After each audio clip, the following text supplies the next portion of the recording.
Un enigma que os va a dejar helados, de verdad. Ujú. Imaginad un pueblo donde la gente, sí, sin más, cae en un sueño profundo durante días. Días enteros. No, no es una peli de miedo. Esto pasó de verdad en Kalachi, un pueblo pequeño de Kazajstán. Desde 2010, nada menos. Lo más escalofriante de todo esto, bueno, aparte de lo de dormir durante días, son los síntomas. Alucinaciones. Desorientación, incluso parálisis. Y les cuesta horrores hablar. Como si estuvieran atrapados en una pesadilla, ¿no? Eso es. Y lo peor, al despertar no se acuerdan de nada. Es como si esos días hubieran desaparecido de su mente. Más de 100 personas sufrieron este mal. Niños, adultos. Durante 3 años.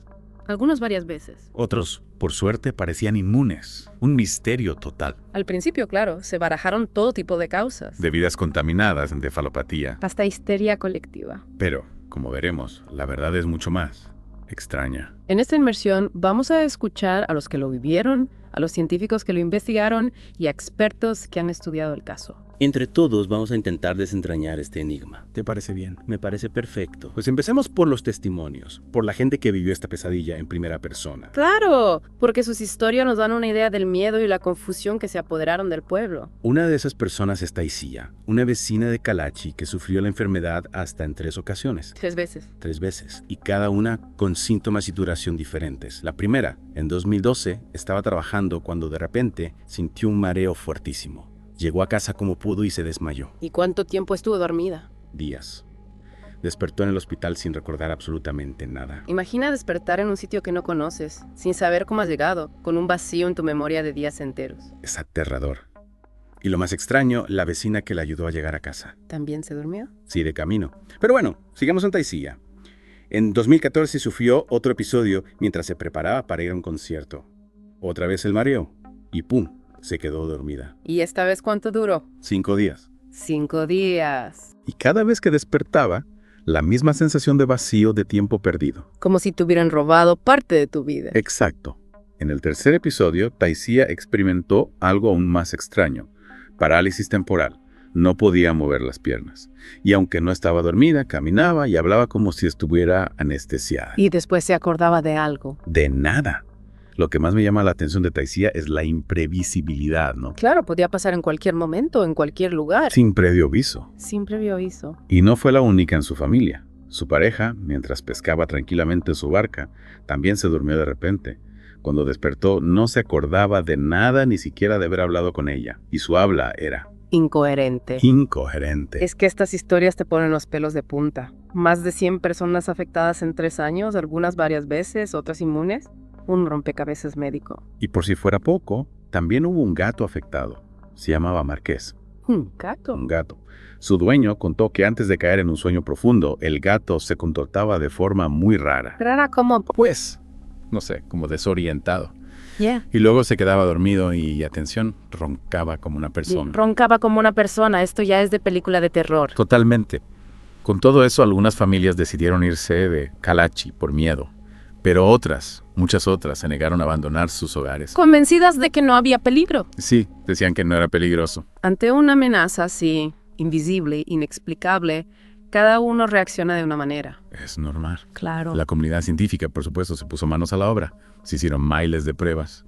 En el agua, en el suelo, en el aire, incluso en la sangre, el pelo y las uñas de los vecinos. Más de 7,000 pruebas, una barbaridad. Buscaban una explicación a este fenómeno, claro. Radiación, gas radón, metales pesados, bacterias, virus, cualquier cosa que pudiera ser la causa. Incluso llegaron a cortar el suministro de gas y a apagar las torres de telefonía, a ver si así encontraban alguna pista. Como un detective buscando una aguja en un pajar. Al principio, la atención se centró en una mina de uranio abandonada, a 3 kilómetros de Kalachi. Se pensó que el gas radón, un gas radiactivo que se produce por la desintegración del uranio, podía ser el culpable. Una teoría bastante plausible, ¿no? Sí, pero los niveles de radiación en el pueblo eran normales, y los efectos del gas radón en el cuerpo no se parecían en nada a los síntomas de la enfermedad del sueño. Así que descartada. Y la teoría de la histeria colectiva tampoco se sostenía. No, porque no explicaba lo del gato ni la resistencia de la gente a irse del pueblo. Había que buscar otra explicación. Una que encajara con todas las piezas del puzzle. Y aquí es donde entra Víctor Kayukov, exdirector de la mina. Ah, sí, Víctor Kayukov y su teoría. Un tanto peculiar, pero que al final resultó ser la clave. Pero eso te lo cuento en la siguiente parte. La última vez nos quedamos con la intriga de Víctor Kayukov y su teoría. ¿Qué era eso tan peculiar que al final resultó ser la clave del misterio? Pues sí, la teoría de Kryukov al principio parece que no tiene nada que ver, pero... Bueno, él decía que la culpa de todo la tenía el monóxido de carbono. Monóxido de carbono. ¿Y eso qué pintaba en una mina de uranio abandonada? Verás, cuando cerraron la mina en los 90, dejaron de sacar agua de allí. Y claro, los túneles y las galerías subterráneas se fueron inundando poco a poco. Y la madera que se había usado para construir la mina al estar sumergida empezó a descomponerse. Claro, eso tiene sentido. La madera pudriéndose en un sitio cerrado y con agua genera gases, ¿no? Exacto. Y uno de esos gases es el monóxido de carbono. Y toda esa agua y esos gases acumulados en la mina, imagínate, como una olla a presión gigante, empezaron a crear una presión enorme. Hasta que encontraba un punto débil y salía a la superficie. Eso es. Pero, ¿y cómo afectaba eso a la gente de Kalachi? Kryukov pensaba que el monóxido de carbono, al ser más ligero que el aire, subía y se filtraba por el suelo en algunas zonas del pueblo. Y esto pasaba sobre todo en invierno y primavera. Claro, con el frío, el suelo más compacto. Sí, y la diferencia de temperatura con el interior de la mina hacía que el gas saliera con más fuerza. Entiendo. Y aquí viene lo importante. El monóxido de carbono es un gas asfixiante. Si lo respiras, desplaza el oxígeno de la sangre y no llega bien a los órganos, sobre todo al cerebro. De ahí los síntomas, ¿no? La pérdida de conciencia, la desorientación, los problemas para hablar. Exacto. El cerebro sin oxígeno suficiente no funciona bien. Y en algunos casos, la exposición al monóxido de carbono puede ser mortal. Vaya. La pregunta era, ¿podían los científicos demostrar que la teoría de Kryukov era cierta? Y lo consiguieron. Para comprobarlo, tomaron muestras del aire dentro de la mina. Querían medir la concentración de monóxido de carbono. ¿Qué encontraron?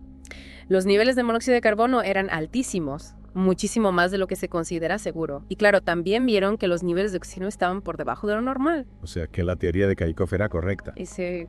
Es increíble que algo tan sencillo, la descomposición de la madera y la física básica, fuera la causa de todo este misterio. A veces las explicaciones más simples son las acertadas. Es verdad. Pero, si el monóxido de carbono es tan peligroso, ¿por qué la gente de Kalachi no lo olía? Porque es inodoro, no tiene olor. Ah, claro. Lo respiraban sin darse cuenta. Exacto.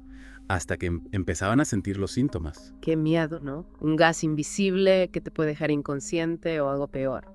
El caso de Kalachi nos enseña muchas cosas. Por ejemplo, que hay que pensar de forma crítica, conectar diferentes áreas del conocimiento. En este caso, la química, la geología y la medicina fueron claves para resolver el misterio. Totalmente. Oye, ¿y se sabe por qué solo pasaba en invierno y primavera? Bueno, los científicos creen que tiene que ver con los cambios de temperatura y presión entre el interior de la mina y el exterior. O sea que el clima influía en la liberación del gas. Eso es. En invierno, con el suelo congelado, se formaba como un tapón que impedía la salida del monóxido de carbono. Pero al llegar la primavera con el deshielo, toda esa presión acumulada se liberaba de golpe. Como cuando abres una olla a presión. Exactamente. Y ese ciclo de congelación y deshielo explicaría por qué la enfermedad del sueño en Kalachi era estacional. Tiene sentido. Al final, este misterio nos ha enseñado que la actividad humana puede tener consecuencias inesperadas y que la geología y el clima juegan un papel fundamental. Sin duda. Y esto nos lleva a una pregunta importante. ¿Podría haber otros Kalachis en el mundo? ¿Otras comunidades que estén en riesgo por culpa de minas abandonadas o por la liberación de gases tóxicos? Es una pregunta que da que pensar. Nos quedamos con esa pregunta en el aire, ¿verdad? ¿Podría haber otros Kalachis por ahí? ¿Otras comunidades en riesgo por culpa de minas abandonadas? Pues me temo que sí. Hay miles de minas abandonadas en todo el mundo y muchas no están controladas como deberían. O sea que podrían estar liberando gases o sustancias tóxicas sin que nadie se entere. Exactamente. Kalachi nos sirve como una advertencia, una señal de alarma. La actividad industrial, aunque se detenga, puede tener consecuencias a largo plazo. Totalmente de acuerdo. Es una responsabilidad, tanto de las empresas como de los gobiernos, asegurarse de que las comunidades estén seguras y de que el medio ambiente esté protegido. Sin duda.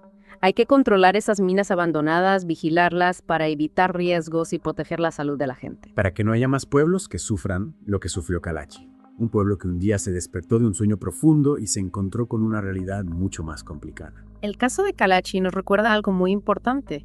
La ciencia no solo nos ayuda a entender el mundo, sino también a protegerlo y a protegernos a nosotros mismos. Y con esto, creo que hemos llegado al final de nuestra inmersión en el misterio de Kalachi. Un viaje a través del misterio, la ciencia y la responsabilidad. Esperamos que os haya resultado tan fascinante como a nosotros. Y que os haya hecho reflexionar sobre la importancia del conocimiento para comprender y proteger el mundo en que vivimos.